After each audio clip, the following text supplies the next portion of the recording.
All right, welcome back. Now, continuous monitoring. Now, continuous monitoring is one of my favorite parts. Why? Because remember that you see, we always say that whenever your system is working, or the fact that your system is working doesn't mean that it's going to work forever like the way it is supposed to. And continuous monitoring always makes me think about myself very well. Because when I look at myself very well, I realize that when you were young or at a certain age, some of the things that you used to do, you can't do it anymore. Because of continuous monitoring, that is why I always encourage people who are around me that don't stop learning. Because you are young and you are at an age that you can learn.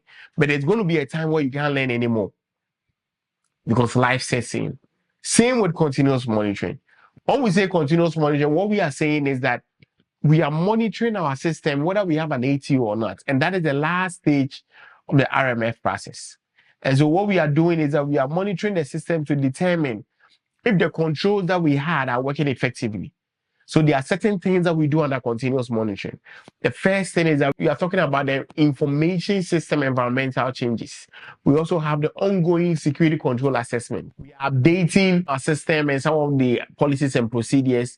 We are also making sure that there's ongoing remediation actions that is being taken place. Security status reporting is taking place. Ongoing risk determination, acceptance, and information system removal of decommissioning.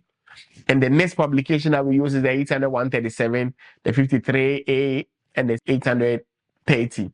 Now, let's go into each of these steps and let's see what we do during these steps.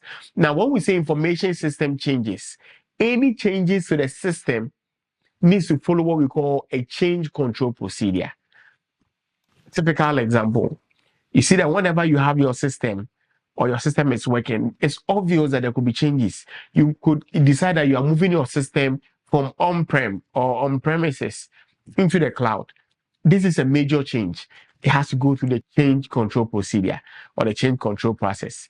Now, this refers to any modification or update that is being made to the information system, the environment, and this includes changes to hardware, software, your configurations, installing new software updates, upgrading hardware components, or even reconfiguring your network security or your network settings to make sure that they are working better or to address certain vulnerabilities, all comes about with information change control procedure.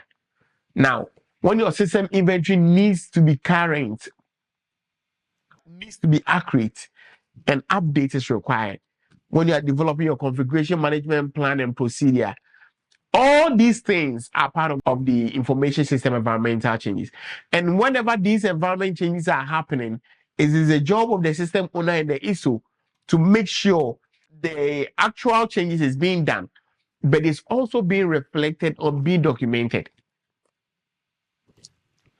The next one is ongoing security control assessments. Now, when you say ongoing security control assessments, what we are saying is that you see, within every environment, we want to make sure that we are getting a continuous ATO. So we are continually evaluating the effectiveness of our security controls that have been implemented within our environment. And we need to make sure that they are operating as intended and they are providing adequate protection against threats. Example, you see, when you are conducting regular security audits, vulnerability scans, penetration testing, compliance assessment, risk assessment, all these things are things that you do to be able to do what? To be able to fill all the gaps that are within your environment. So during that time, what we are doing is that we are testing 1/3 of our NIST controls. Because when we test 1/3 of it, remember, our ATO lasts for what? 3 years. If we are testing 1/3 of it every year, by the time we get to our 3rd year, we qualify for an ATO. We don't have to bring an assessor in to do it because what? We are actually testing 1/3 of our controls every year. We also monitor the top 20 critical controls on an ongoing basis. So we have controls that we say that, or we call them minimally assessed controls or critical controls.